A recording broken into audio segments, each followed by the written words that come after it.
Bonjour, chronique bande dessinée aujourd'hui, manga de science-fiction avec Souvenir d'Emanon de Kenji Tsuruta adapté d'une nouvelle de Shinji Kajio.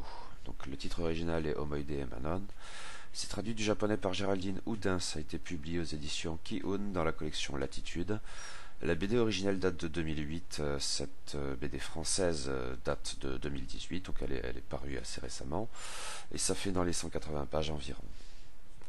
Une fois de plus, c'est l'excellente revue Atom qui a attiré mon attention sur cette BD, après quoi la vie enthousiaste d'un camarade a achevé de me convaincre qu'il fallait que je lise ça. Remerciement aux deux, du coup, parce que Souvenir d'Emanon est effectivement une véritable merveille. Un beau récit de SF très sensible, très émouvant. Une romance, oui, d'une certaine manière. Ou pas d'une certaine manière. Les histoires d'amour, heureuses ou tristes, ça a tendance à m'emmerder, forcément, hein. Mais des fois, il y a l'œuvre qui touche au cœur, celle qui est tellement juste que toutes les préventions, toutes les jalousies, j'imagine, sont balayées, le temps d'un récit qui émeut profondément. Souvenir d'Emanon entre incontestablement dans cette catégorie. L'histoire tient presque de l'épure, surtout racontée ainsi en bande dessinée. L'essentiel se déroule en quelques heures à peine, mais quelques heures qui donnent le vertige et qui laissent une empreinte inoubliable dans la mémoire du narrateur, et, je tends à le croire, dans celle du lecteur également. La scène se déroule en 1967 à bord d'un bateau qui fait la liaison entre Nagoya et Kagoshima. Notre narrateur est un jeune homme un peu naïf, un peu timide, un peu gauche, un étudiant, grand amateur de science-fiction et prompt à tomber amoureux sans que la réciproque soit vraie. Après une énième déception sentimentale, il est parti voyager à travers le Japon sur un coup de tête et rentre enfin chez lui à Kyushu, maintenant que ses finances sont asséchées. Ce voyage comme de juste n'a en rien remédié à ses peines. Dans ce ferry, les passagers occupent pour l'essentiel une grande salle commune où ils passent le temps comme ils peuvent, dans la promiscuité, en picolant ou en tentant de dormir dans un sac de couchage. C'est ainsi que notre narrateur fait la rencontre d'une très charmante jeune femme, pour ainsi dire encore une adolescente, très bohème d'allure et qui fume cigarette sur cigarette. Ce que ce crétin lui reproche en s'allumant lui-même une clope, ce n'est pas joli pour une femme. L'inconnu ne lui en tient cependant pas rigueur. Quelques heures plus tard, désireuse d'échapper à la convivialité intrusive des poivreaux d'à côté, elle le réveille et joue la comédie en le faisant passer pour son mari. Elle a le mal de mer. Ne pourrait-il pas l'accompagner sur le pont pour prendre l'air? Ce qui les amène à passer quelques heures ensemble et à discuter. Mais comment s'appelle-t-elle? Emanon, répond-elle, un anagramme de no name, inutile de chercher plus loin. Quelques échanges sur la lecture en cours du narrateur, un roman de science-fiction portant sur la mémoire, amènent la jeune femme à lui raconter une bien étrange histoire. Libre au jeune homme de la croire ou pas. Ses lectures laissent entendre qu'il bénéficie d'une certaine ouverture d'esprit, après tout. Voilà. Elle a certes l'apparence d'une jeune femme de 17 ans, mais en vérité elle est bien plus âgée, ou plus exactement ses souvenirs le sont, car ils remontent à 3 milliards d'années. Oui, approximativement l'apparition de la vie sur Terre. Ses premiers souvenirs consistent en la sensation de flotter dans l'océan. Depuis, ces souvenirs ont été hérités par ses descendants, une personne par génération, et le cycle s'est perpétué. Elle ne sait pas pourquoi il en va ainsi. Une maladie génétique, peut-être, une malédiction. Le jeune homme est plus positif. Un don, peut-être la clé d'une révélation mystique, d'une évolution ultime de l'humanité. Mais tout cela n'est qu'une blague, n'est-ce pas? Elle le fait forcément marcher. Il marche de bon cœur, faut dire, et il s'en souviendra. Le personnage d'Emanon a été créé il y a une quarantaine d'années de cela par l'écrivain de science-fiction Kajio Shinji. La jeune femme n'était initialement destinée à apparaître que dans une nouvelle, mais son grand succès a amené l'auteur à écrire d'autres récits qui lui étaient consacrés. Bien plus tard, le mangaka Tsuruta Kenji, grand admirateur du personnage, a été associé au projet d'adaptation de cette histoire initiale en bande dessinée, avec la bénédiction de l'écrivain qui reconnaissait parfaitement son Emanon dans les dessins de Tsuruta.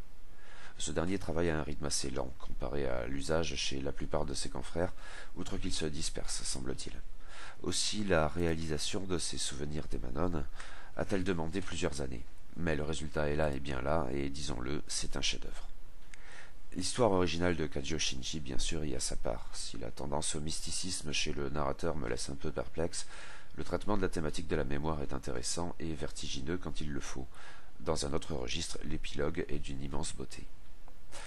Oui, cela dépend bien sûr de l'histoire originale, mais plus encore de la manière de la raconter.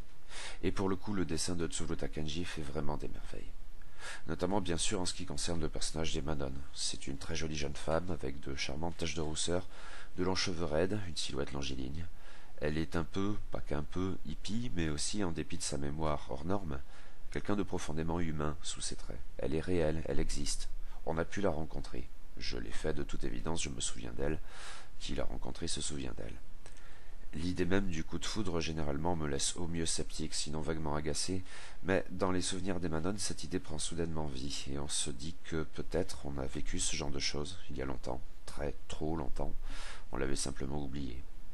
L'extrême délicatesse du trait de Tsuruta fait ressortir sans jamais d'excès toutes les émotions d'Emanon, et celles du narrateur. La précision du dessin à cet égard atteint des sommets, mais sans jamais d'esbrouf, et les planches sont vibrantes de vie et de sentiments. C'est parfaitement admirable.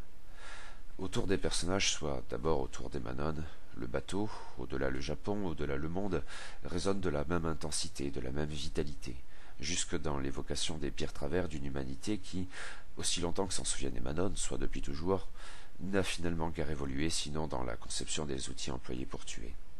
La composition des planches, sobre, est toujours signifiante, notamment dans l'alternance de grandes cases, en haut ou en bas, occupant l'espace de 2 pages, et soulignant, mais sans jamais la moindre brutalité, les propos les plus universels et englobants des protagonistes, tandis que les autres cases, plus petites, nous ramènent plus prosaïquement à la conversation entre Emanon et le narrateur telle qu'elle se déroule, ou aux commentaires du seul narrateur, fasciné à bon droit par cette rencontre si particulière, si mémorable. L'attention aux détails de Tsuruta ressort par ailleurs aussi bien de l'expressivité subtile des personnages que d'autres plans plus resserrés sur leur environnement matériel, le ciel étoilé comme une étiquette sur une bouteille de bière, avec un naturel admirable. Dans son interview dans le numéro 5 d'Atom, qui m'a amené à m'intéresser à son travail, Tsuruta Kenji ne cache pas qu'il aimerait raconter une histoire en se passant du texte, simplement avec les dessins.